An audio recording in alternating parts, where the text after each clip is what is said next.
My son called and said, "Why are you asking for $7,000 for a settlement?" I was shocked by the call. Apparently, his wife caused an accident while driving, injuring the other party. Is this a joke? I thought because the woman sitting across from me during lunch was none other than his wife, the one who supposedly caused the accident. While I hesitated, my son abruptly hung up the phone. I began to suspect it might be a scam, but the caller ID on my phone clearly showed his number. Fuming, I was about to refuse when my daughter-in-law smiled and stopped me. "Let's pay for now. I have a good idea." As the two of us collaborated, the situation took an unexpectedly interesting turn. "Mom, I finally got a job," my 32-year-old son George happily reported to me. "Oh, that's great," I replied. George had spent a long time as an NEET or part-time worker, and honestly, I had almost given up hope that he'd find a job, so I felt a huge sense of relief. Eventually, he married Olivia, a woman he got close to at work. Despite being 2 years younger than George, she was responsible and had a pleasant personality. We never had any mother-in-law and daughter-in-law issues. Although George and Olivia didn't live with me, Olivia and I occasionally had lunch together. I thought with a capable daughter-in-law and George having a respectable job, I could finally relax. But before marrying Olivia, my son had a troublesome habit. Despite having no income, he was careless with money and impulsively bought whatever he desired. He even stole money from my wallet a few times. "Why would you do such a thing?" I sternly scolded him, trying to get an explanation, but my son just pouted and turned away, refusing to speak.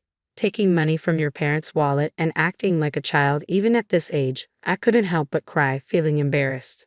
Given that experience, I was a bit anxious about my son's married life with Olivia. "Hey Olivia, how is George doing? Is he causing you any trouble?" "Oh, not at all," Olivia assured me, flexing her arm as if to emphasize her point. "It seems my son's household is under Olivia's capable management." "Oh, that's a relief. With you, everything will be fine," I sighed, grateful that George had found a good wife. One day, while having our usual lunch together, my daughter-in-law and I were enjoying our meal. Suddenly, my phone buzzed in my pocket, and when I checked the screen, it displayed my son's name as the caller. "Hello, George. What's going on? Why the sudden call?" George's voice sounded urgent, and I braced myself for bad news. However, his next words plunged me into a whirlwind of confusion. "Listen carefully, Mom. Olivia had an accident while driving." "What?"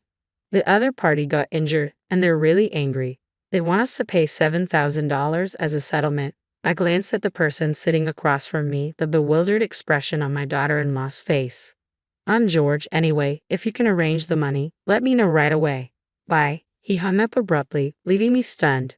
After the call ended, I remained utterly bewildered, lost in thought. Olivia had an accident, but she's right here. I wondered if my son had misunderstood something, yet there was an odd tension in the air. "Mom, are you okay?" Olivia, wearing a puzzled expression, asked about the call from George. "I don't fully understand, but it's serious. George claimed that you had an accident."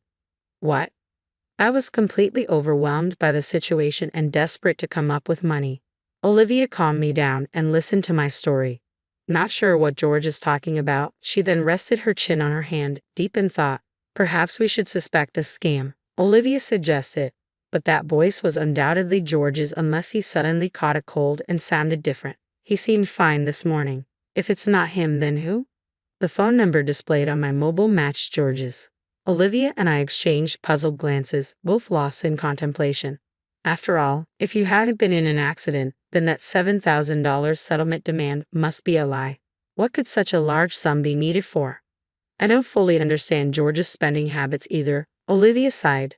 "Well, when you see his room, maybe he'd waste it on something trivial," Olivia explained. "What do you mean?" I asked.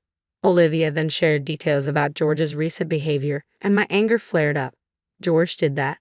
Unbelievable. I won't stand for it." I grabbed my phone intending to call George and give him a piece of my mind. But Olivia gently stopped me with a smile. "No need. Let's pay first." "Why?" "I've got a plan," Olivia said, her eyes twinkling. Hearing her revenge scheme for George, I couldn't help but grin. "That sounds intriguing. Let's teach him a lesson." "Exactly. It's time to put him in his place," Olivia declared, and so Olivia and I joined forces, ready to leave George speechless. 3 hours later, I pretended to be deceived and called my son back. I've got the $7,000 ready. Let's meet in person for the exchange. Wait a minute, I said to wire the money. George insisted. No, it won't work that way. Nowadays, banks scrutinize large wire transfers. It's more reliable to hand it over directly. Okay, where should we meet? I specified the meeting location and prepared a paper bag with the $7,000. Sorry for the wait, my son figured awkwardly, accompanied by an unfamiliar man. Who's this? I'm James. I'm the one his wife hit with her car, the man claiming to be the accident victim. James had a rugged face with visible scars, however, those scars appeared old and not recent. Moreover, it was evident that he wasn't an ordinary person. George grinned, relieved. Good, he brought the money. Hand over that $7,000 to me. Before that, I have a question. I glanced between the alleged victim and George. Our apologies for any inconvenience caused by Olivia. Could you provide details about the accident? Come on, does it really matter? George interjected. It does. We might be eligible for insurance compensation, and we need to understand what happened. James narrowed his eyes at me, looking annoyed. Look, I was suddenly involved in the accident, so I don't remember the details. Yeah, I wasn't with Olivia, so I'm not sure, George added. Isn't that strange? How could both of you know that she caused the accident in that state? I placed my hand on my hip and tilted my head, feigning curiosity.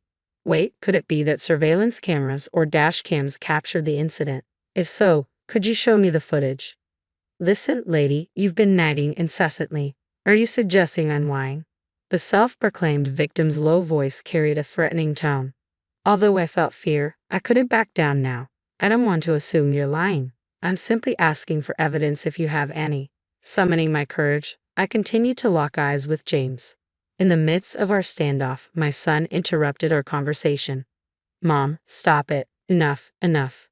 Just hand over that $7,000. His face clearly showed fear. Yeah, right. There's no evidence after all. I didn't cause any accidents, Olivia said as she appeared unexpectedly. George was utterly shocked by her appearance. Olivia, why are you here? He stammered. I didn't mention it, but when you called me, Olivia was having lunch with me, George stammered. That's absurd. I didn't hear anything. As my son retreated nervously, both Olivia and I closed in on him. Why lie and make your mom prepare $7,000? The jig is up. Surrender, Olivia demanded. We decided to present evidence to corner him. Actually, Olivia and I went to their house together to uncover George's misdeeds. While my son was away, we searched his room and found evidence of various wrongdoings. First, this is a loan agreement for debt, I said, holding up the document. It stipulated that if he didn't repay the borrowed $7,000 within a month, he'd have to pay additional delay damages. However, the amount was substantial and not from a reputable financial institution. I turned my attention to the person next to George. She wasn't involved in any accident, so who are you? James chuckled. Yes, I'm caught. As expected, the man claiming to be the accident victim was actually a debt collector who had lent money to my son. Your son asked for my help in securing the $7,000. Pretending to be the victim seemed like a good idea, but it's clearly not working. While James found it amusing, my son looked apologetic and shrank back nervously. So, you already know why your son borrowed $7,000, right? James continued. Yes. When I saw my son's room, I was speechless. I showed a photo of George's room taken with my smartphone. The room was filled with an overwhelming number of anime character dolls. I searched the price on my phone and was shocked. Figures can be so expensive. Among George's belongings, there were high-priced items exceeding $700. We also found receipts from when he purchased the figures, which served as evidence. As a parent, it's hard for me to say this, but my son is careless with money. His salary is entirely managed by his wife. Where would he find the money to buy such expensive things? If he stole from my wallet, I'd slap him immediately. We somehow understood the reason behind his debt, and my daughter-in-law and I were left dumbfounded by the trivial explanation. I knew about your hobby, but if it cost this much, I would have stopped you, Olivia said, glaring at our son with a mix of surprise and anger. Well, what else could I do? Figures are like works of art. Once in a lifetime, If you don't buy them at that moment, you might never get such rare items. George tried to justify himself, on the verge of tears. I understand that feeling, so you'll forgive me, right? With that $7,000, I can finally be free from debt. But George, borrowing money from questionable sources and making reckless purchases can lead your life astray, I said, delivering my message as I tossed a paper bag at George. He caught it, and as he checked the contents, his eyes widened in shock. What's this? Just newspaper cut into the shape of bills. I'm not that kind-hearted to prepare $7,000 when I know I'm being deceived. James chimed in, amused. Well, things have taken a turn. So George, isn't this a different story? George, holding the newspaper-made bundle, looked pale and bewildered. Hearing James's mock voice, he trembled. Olivia was furious with my son too, using my name to swindle money from my beloved mom.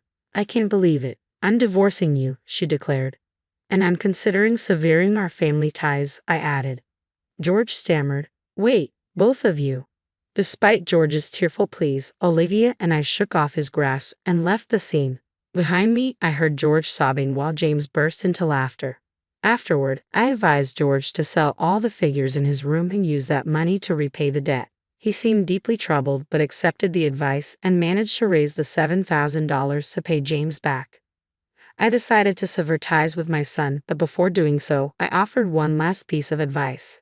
From now on, live an honest life. However, George's collector's instinct persisted, leading him to repeat the cycle of debt and find himself pursued by loan sharks. Olivia, once his wife, divorced him long ago, but we still enjoy lunches together.